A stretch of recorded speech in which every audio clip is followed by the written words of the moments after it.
여러분들은 예수님을 왜 믿으십니까? 우린 예수님을 왜 믿을까요? 우리 옆 사람에게 한번 물어볼까요? 당신은 예수님을 왜 믿습니까?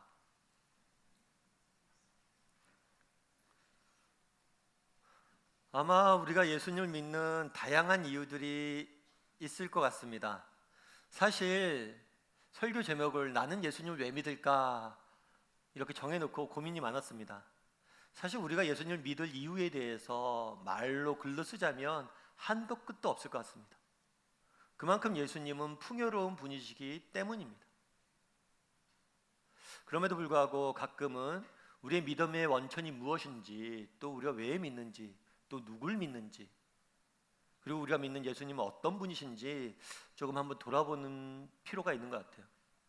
그래서 오늘 저는 본문의 말씀을 가지고 몇 가지 나는 왜 예수님을 믿는지에 대해서 한번 고민해 보았으면 좋겠습니다. 첫 번째는 하나님의 형상입니다. 내가 예수님을 믿는 이유는 그분 안에 있는 하나님의 형상 때문입니다. 오늘 본문의 15절은 이렇게 이야기하고 있습니다. 15절 말씀 한번 같이 읽어볼까요? 같이 읽겠습니다. 그는 보이지 아니하는 하나님의 형상이시니 모든 피조물보다 먼저 나신 이시니. 여러분, 우리가 하나님을 믿습니다. 하나님을 믿는다는 건 하나님이 존재한다는 거죠. 그러면 하나님이 존재한다는 걸 어떻게 알 수가 있습니까? 여러분, 우리가 하나님이 존재한다는 걸 어떻게 알 수가 있습니까? 세상 사람들은 하나님은 인간이 만들어낸 상상의 산물이라고 이야기합니다. 그래서 신을 만들어낸 것은 인간이다. 신이 인간을 만든 게 아니라 인간이 신을 만들었다 이야기합니다. 왜 그렇게 이야기할까요? 그것은 하나님이 보이지 않기 때문입니다. 오늘 본문에서도 보이지 아니하는 하나님이라고 표현하고 있습니다. 그런데 우리가 한 가지 기억할 게 있어요. 뭐냐면 보이지 않는다고 존재하지 않는 게 아닙니다. 세상 사람들은 하나님이 어디 있냐 보지도 못하는데 하나님 계시면 보여봐라 그렇게 이야기합니다. 그런데 우리가 보이지 않는다고, 그러니까 달리 말하면 인간의 오감으로 느껴지지 않는다고 존재하지 않는 것은 아니에요. 예를 하나 들어볼까요? 빛이 좋겠죠. 우리는 빛을 초등학교 때 과학 시간 때 프리즘이라는 것을 통해서 분리하는 법들을 배웠습니다. 그래서 빛을 프리즘에 분리하면 빨주, 노초, 파남보 이런 7가지 색깔로 분리가 되죠. 그래서 빛이다 이게 라고 이야기를 합니다. 그런데 이 빨주, 노초, 파남보를 우리가 가시광선이라고 부릅니다. 가시광선은 눈으로 볼 수 있는 광선이란 거죠. 그럼 눈으로 볼 수 없는 광선도 있다는 거죠. 어떤 게 있어요? 자외선과 적외선, 많은 선들이 있습니다. 특별히 자외선으로 인해서 여름이철이 되면 우리 피부가 까맣게 타는 거죠. 눈에 보이진 않지만 그것은 존재합니다. 아니, 어쩌면 우리 인생의 가장 중요한 것들은 우리의 오감으로 볼 수 없는 것들일 수 있어요. 사랑이 보입니까? 우정이 보입니까? 하지만 그런 것들 우리는 존재하는 것을 믿습니다. 보이지 않는다고, 오감으로 느껴지지 않는다고 존재하지 않는 것은 아닙니다. 그러면 보이지도 않는 하나님을 보이는지 계신지 우리는 어떻게 알 수 있을까요? 보이지도 않고 느껴지지도 않는데 그 하나님이 계신지를 우리는 어떻게 하냐는 거예요. 아이가 한 명 있다고 생각해 보십시오. 누구나 아이에게는 엄마 아빠가 있습니다. 우리들도 엄마 아빠가 있죠. 그러면 내게 엄마 아빠가 있는지, 그리고 이분들이 내 엄마 아빠인지를 우리는 어떻게 합니까? 우리는 어떻게 알았습니까? 유전자 검사를 통해서 이분이 나의 아버지인 걸 알았습니까? 내가 연구해서 이분이 나의 아버지가 맞구나 라고 느꼈습니까? 우리가 누구나, 인간은 누구나 엄마 아빠가 있는데 이분들이 엄마 아빠인 걸 어떻게 알았습니까? 그분들이 내게 알려주었기 때문입니다. 유한한 인간의 지혜나 능력으로 하나님을 알 수 있을까요?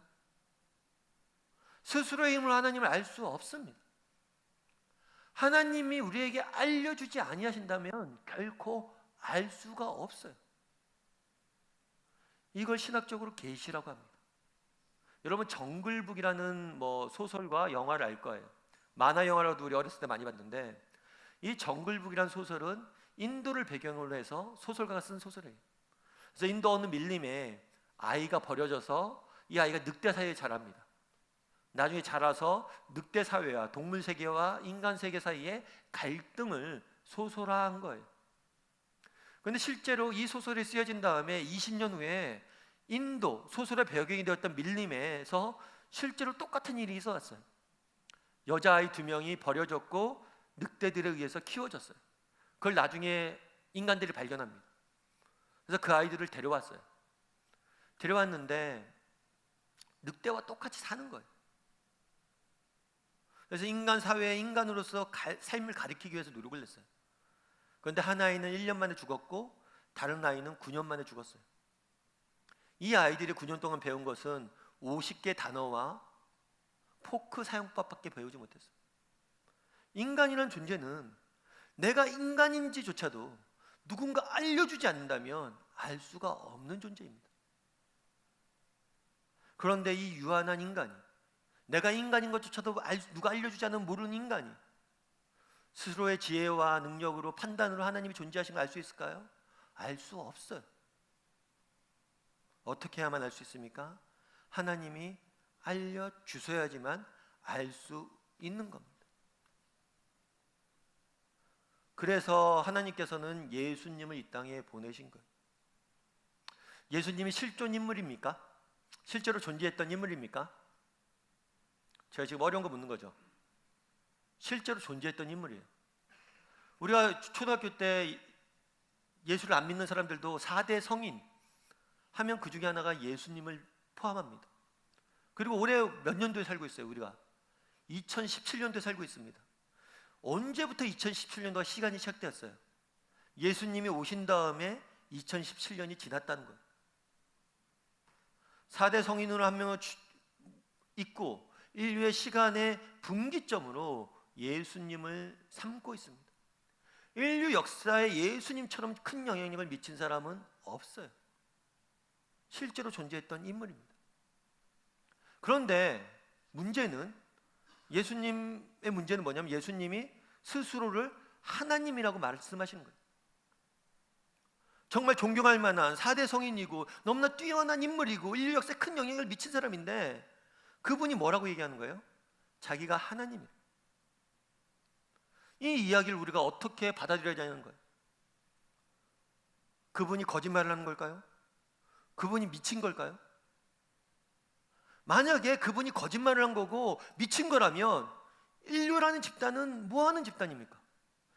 미친 사람과 거짓말쟁이의 인생에 따라서 인류의 시간의 역사를 바꾸고 그분을 성인으로, 모든 인류가 존경해야 될 사람으로 모시고 있는 거예요. 인류라는 집단은 뭐 하는 집단이냐는 거예요. 미치광이나 거짓말쟁이를 섬기고 있다면. 예수님의 삶은 거짓말쟁이와 미치광이의 삶과는 전혀 다릅니다. 그러면 예수님이 우리에게 남겨진 선택권은 뭐예요? 그분의 말이 진실임을 받아들일 수밖에 없어요. 예수님께서는 이렇게 말씀하십니다. 요한복음 14장 11절에 이렇게 말씀하십니다. 같이 한번 읽어볼까요? 같이 읽겠습니다. 내가 아버지 안에 거하고 아버지께서 내 안에 계심을 믿으라. 그렇지 못하겠거든 행하던 그 일로 말미암아 나를 믿으라.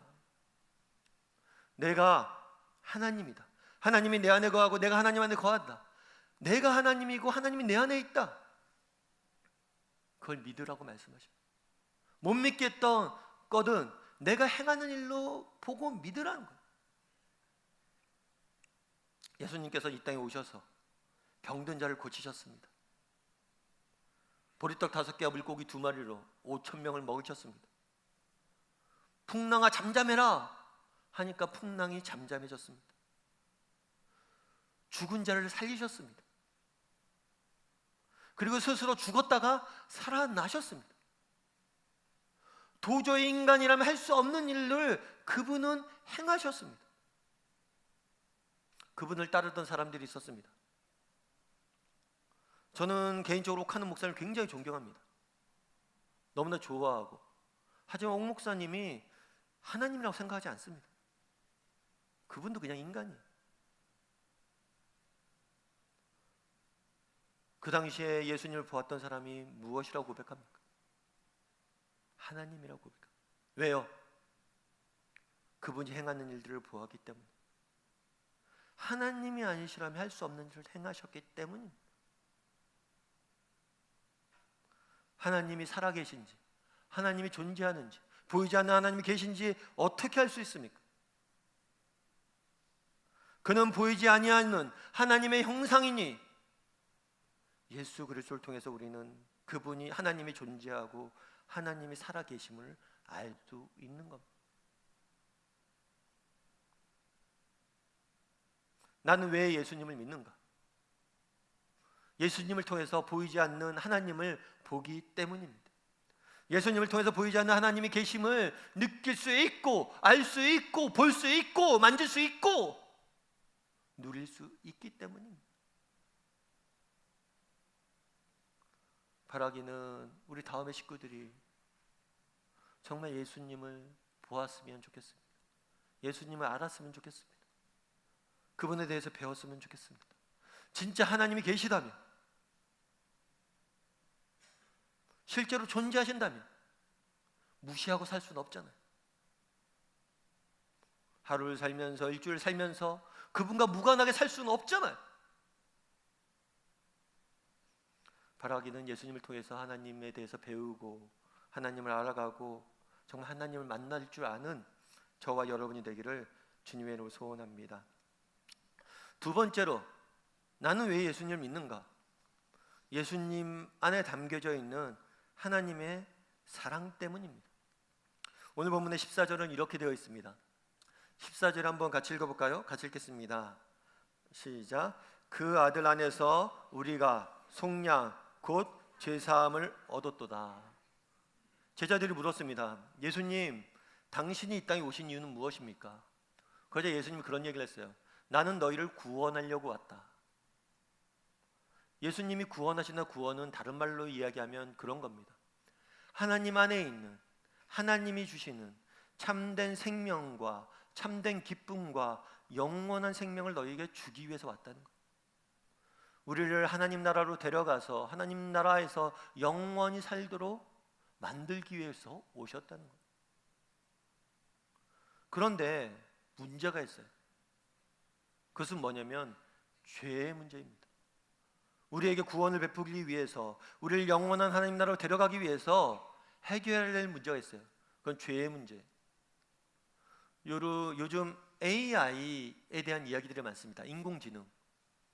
인공지능이 발달해 가면 우리 사회의 상당 부분이 우리가 인간들이 이때까지 해왔던 일들을 AI가 할 것이다 라는 이야기들이 많습니다. 그래서 미래학자들은 길게 보는 사람은 한 50년 후에 그런 사회가 올 것이다 이야기하고, 어떤 사람들은 한 20년 후면 그런 사회가 올 것이다 이런 이야기를 합니다. 실제로 지금 의사들 같은 경우에도 IBM에서 만든 의사의 검진을 받는 사람들이 실제로 인천에서는 도입한 경우들이 있습니다. 그런데 AI 시대가 된다 할지라도 변치 않게 존재할 것은 법에 관한 한 결코 AI가 하지 못할 것이다 이런 이야기를 해요. 왜냐? 기술적인 문제가 아닙니다. 인간이 결코 인간의 운명을 기계의 판단에 맡기지 않을 것이란 거예요. 인간의 운명은 인간이 판단하게 할 거란 거죠. 기술적인 문제가 아니라 정서적인 문제 때문에 사라지지 않을 거다 이야기를 합니다. 모든 사회에는 법이라는 게 있습니다. 인간의 사회에는, 모든 사회는 법이란 걸 만들고 법을 소중히 여깁니다. 그럼 법이란 걸 왜 만들까요? 죄와 악이 개인에게, 공동체에게 얼마나 나쁜 영향력을 미치는지 알기 때문입니다. 죄악으로부터 사회를 지키기 위해서, 죄악으로부터 정말 그 영향력으로부터 벗어나기 위해서 법을 만드는 거예요. 죄악의 폐해를 누구보다 잘 알고 있는 것이 인간입니다.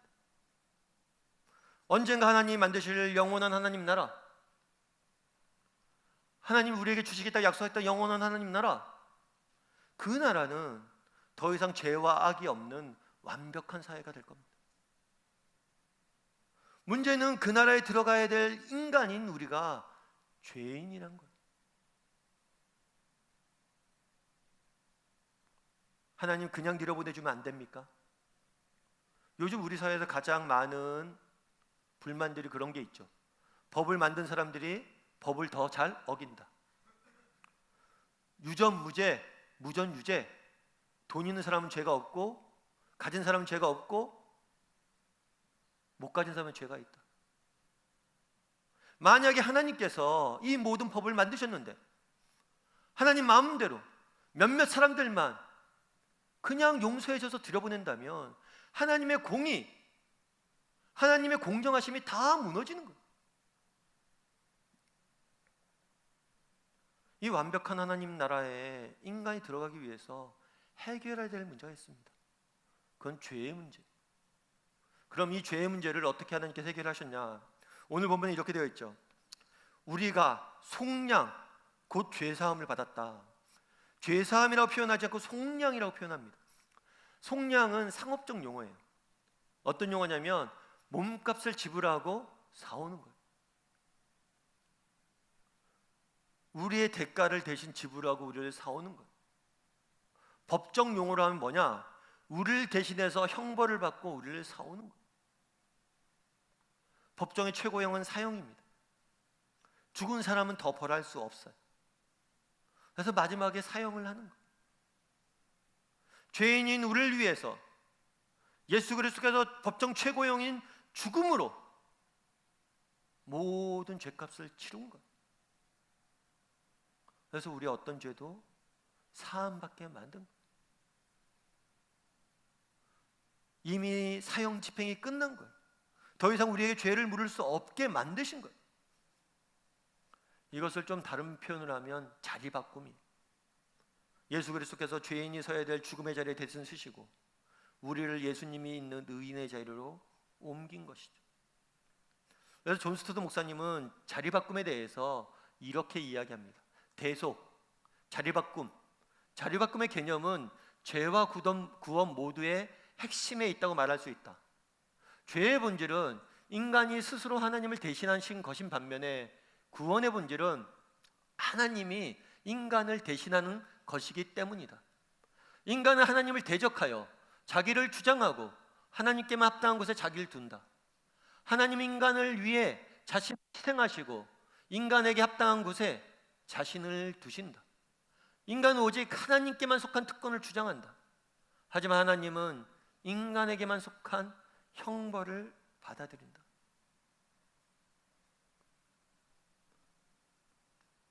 처음 시작은 인간의 자리바꿈으로 시작되었습니다. 하나님이 어디 계시냐? 난 하나님 인정할 수 없다. 내 뜻대로 내 마음대로 살아보겠다. 하나님의 자리를 탐했습니다. 그러자 이번엔 하나님께서 우리의 자리를 탐합니다. 그런데 우리의 자리는 어디입니까? 죄인의 자리예요. 형벌의 자리예요. 우리를 대신해서 그분이 형벌을 받으심으로 죄의 문제를 해결하신 거예요. 그렇다면 그가 왜 우리를 위해서 대신 죽었습니까? 로마서 5장 8절은 이렇게 이야기합니다. 같이 한번 읽어볼까요? 같이 읽겠습니다. 우리가 아직 죄인 되었을 때 그리스도께서 우리를 위하여 죽으심으로 하나님께서 우리에 대한 자기의 사랑을 확증하셨느니라. 왜 죽으셨다라고 이야기를 해요? 사랑 때문에. 우리를 사랑해서. 사랑 때문에. 우리를 사랑해서 죽었다. 여러분, 여러분을 사랑해서 여러분을 대신해서 죽을 사람이 있습니까? 여러분을 대신해서 여러분을 위해서 죽을 사람이 있습니까?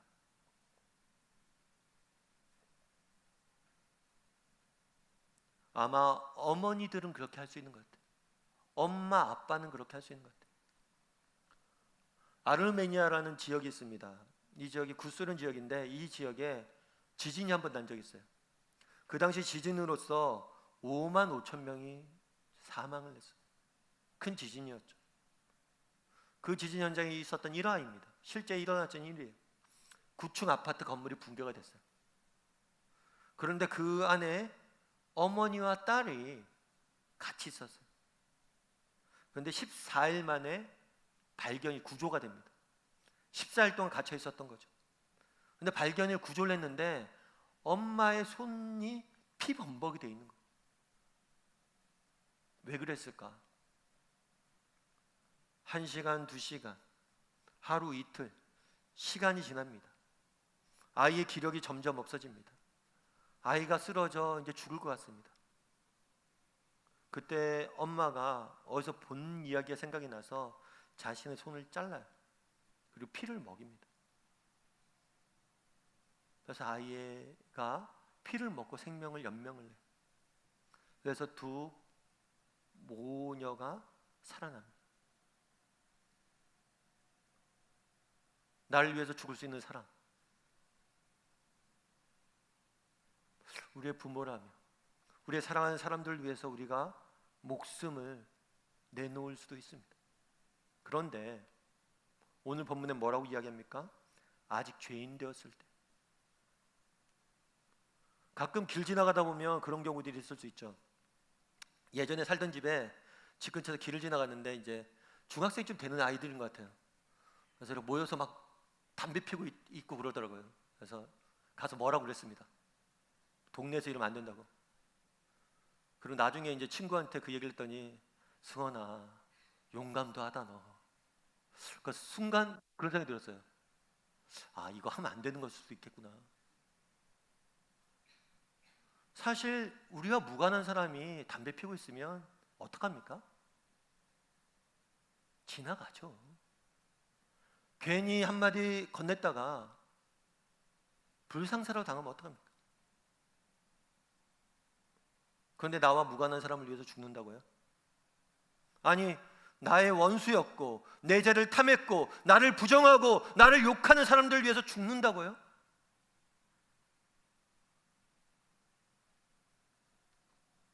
여러분, 우리를 위해서 죽을 사람이 있습니까?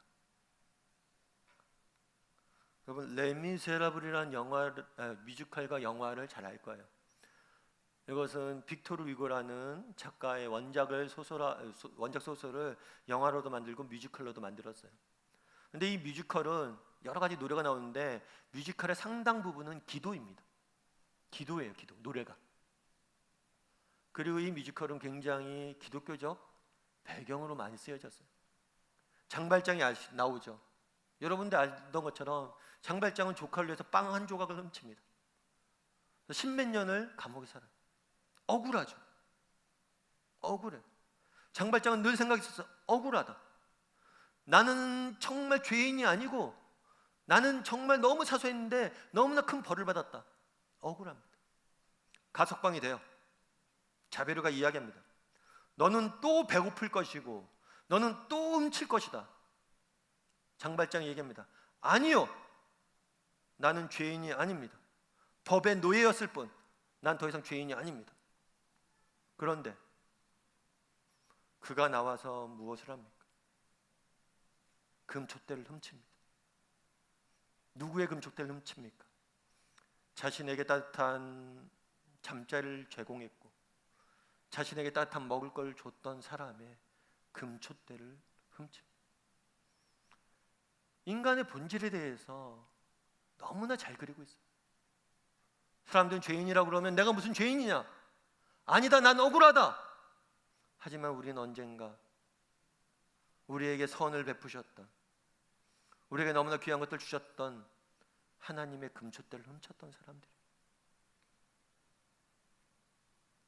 그런데 이 장발장, 결국에 이 장발장이 구원을 받습니다. 이 장발장이 변화된, 이 장발장을 변화시킨 것은 무엇입니까? 장발장이 생의 마지막 순간에 마지막 장면에서 죽기 직전에 신부를 불러드릴까요? 이렇게 말합니다. 그러자 아니요, 괜찮습니다.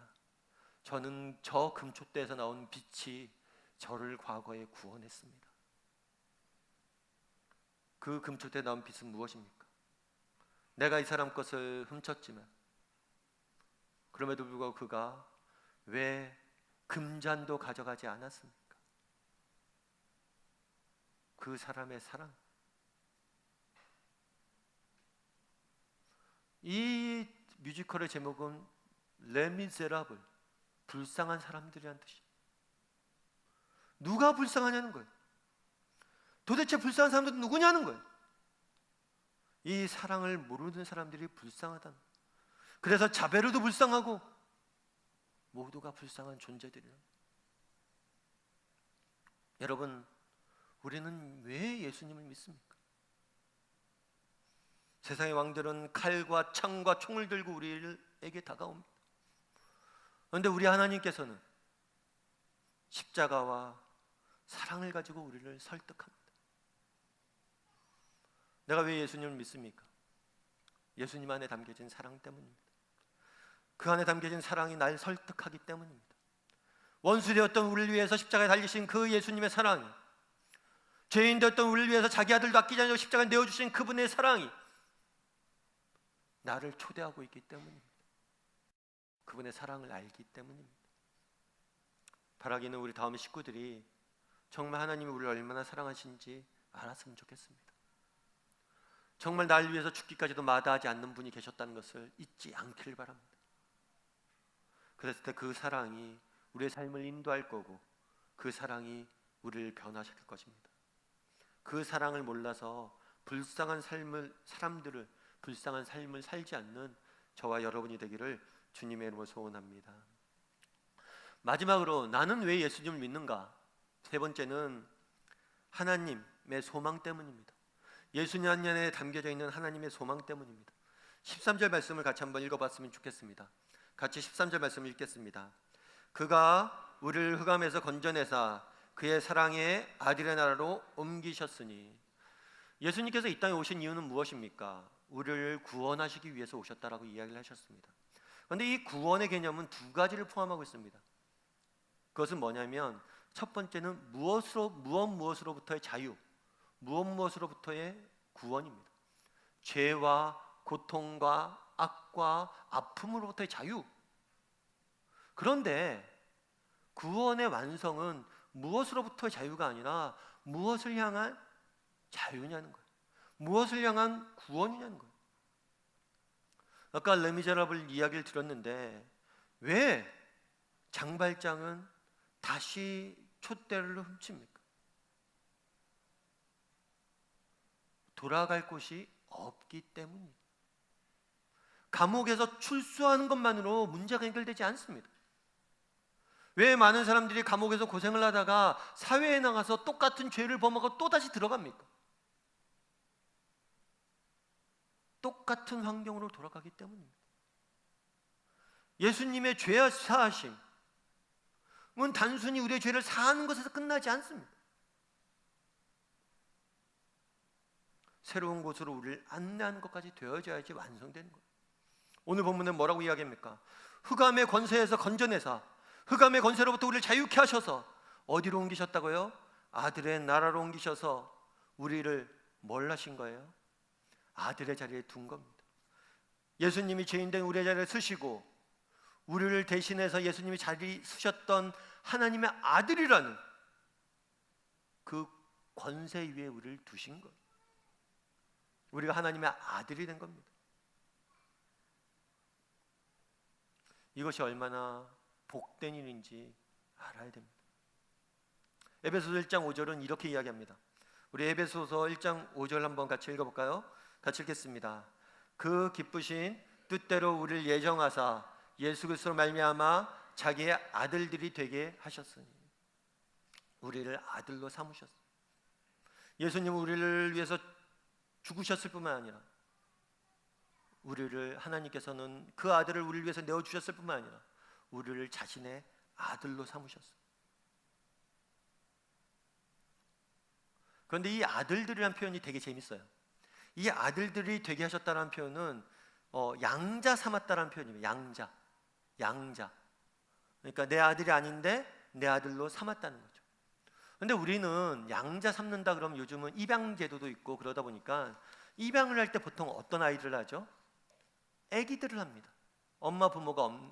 부모님들이 안 계신 아기를 입양을 해요. 그리고 이 입양의 동기는 박애와 사랑입니다. 그런데 그 당시에는 입양 양자 삼았는데 입양이 아기를 양자 삼지 않아요. 그 당시에도 입양 제도가 있었는데 아기를 입양하는 게 아니라 성인을 입양합니다. 그럼 다 자란 성인을 왜 입양하느냐? 쟤 보니까 똑똑해요. 외모도 근사해요. 능력도 출중해요. 그럼 내 아들을 삼습니다. 그러면 그 아들이 뭘 하는 거예요? 우리 집안을, 우리 가문을 일으킬 것이다. 더 잘 지킬 것이다. 우리 가문에 도움이 되겠다. 라는 사람을 입양하는 거예요. 하나님께서 우리를 양자 삼은 것은 놀라운 겁니다.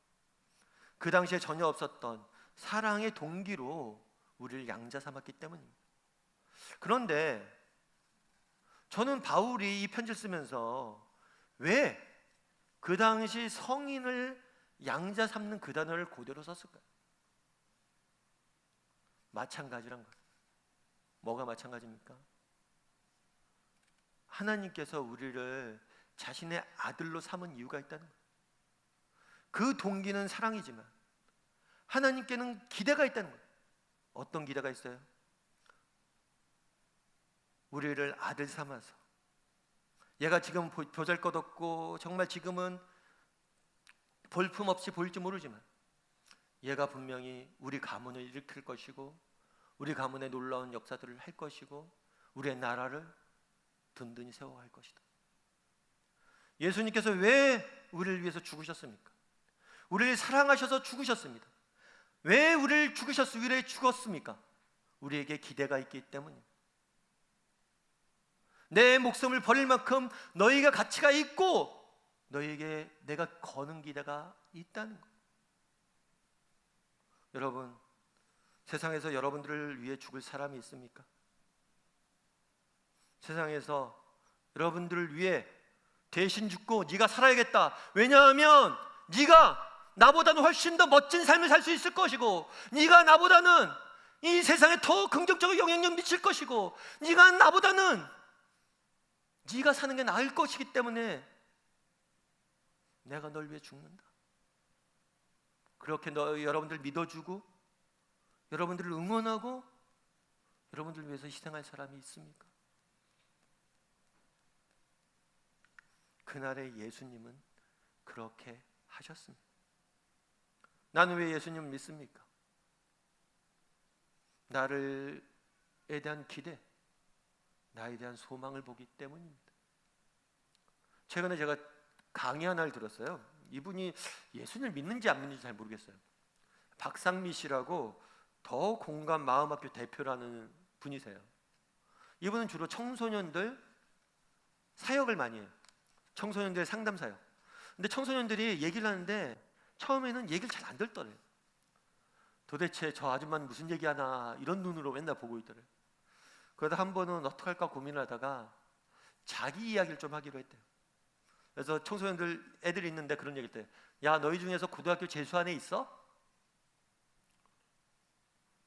그랬더니 애들이 그런 거죠. 에이, 누가 고등학교를 재수해요. 난 고등학교 재수했는데. 이분이 중학교 때 집안이 어려워졌어요. 그러다 보니까 맨날 부모님들이 싸웁니다. 너무 그 모습이 싫었어요. 게다가 이분도 병에 걸렸어요. 그래서 공부를 거의 못했어요. 그러다 보니까 고등학교 갈 실력이 안 됐습니다. 입시 지도하시는 분은 실업계를 가라고 이야기를 했어요. 그런데 이분이 아니라고, 저는 나중에 교수도 되고 싶고 강의도 하고 싶고 저는 하고 싶은 게 너무 많다고. 그때 그분이 막 웃었대요. 그래서 떨어질 거니까 실업계 가라고. 그런데 그냥 인문계를 지원했어요. 근데 떨어졌죠. 그래서 재수를 한 거예요. 그런데 이 이야기를 그분이 그러더라고요. 처음으로 이야기한 게 그 청소년 상담하면서였대요. 너무 숨기고 싶은 과거니까 얘기 안 했대요. 근데 청소년 상담 때 그 얘기를 하니까 아이들이 자기를 불쌍한 눈으로 보면서 자기 이야기를 듣더래요. 그러면서 그런 이야기를 하더라고요. 우리가 때로는 아픔도 있지만 이 아픔이 다른 사람 섬기는 귀한 자산으로 쓰이는 경우도 있다. 그러면서 그분이 했던 얘기가 뭐냐면 인생이란 결국에 날 믿어주는 한 사람 때문에 사는 것 같다. 그런 얘기를 해요. 그러면서 자기가 중학교 때 어떤 선생님 이야기를 하더라고요. 그 선생님이 수학여행을 갔는데 수학여행 갔다가 하늘의 별을 봤어요. 근데 그 선생님이 그런 얘기를 했대요. 얘야, 저 하늘의 별은 언제나 거기에 있을 거야. 너만 멈추지 않는다면 너는 만나게 될 거야. 그래서 자기의 삶을 응원하고 끝까지 가라고 이야기를 해줬대요. 그 선생님의 이야기 때문에 자기가 버틸 수 있었다는 거죠. 때론 우리도 마찬가지일 수 있습니다. 우리 인생에 고난이 올 수도 있고, 우리 인생에 어려움이 있을 수도 있고, 우리 인생에 보잘품 없을 수도 있고, 보잘것 없을 수도 있어요. 하지만 우리 하나님은 그렇지 않다라고 이야기합니다. 믿어주고 우리를 응원하고 걸어가라고 이야기해요. 별은 언제나 그 자리에 있을 거니까 가라고. 나는 왜 예수님을 믿습니까? 예수님 안에 담겨져 있는 하나님의 형상을 보기 때문입니다.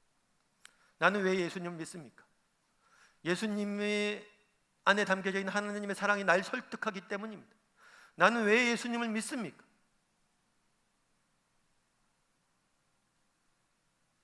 보잘것없는 나를 믿어주시고 응원하시는 예수님이 계시기 때문입니다.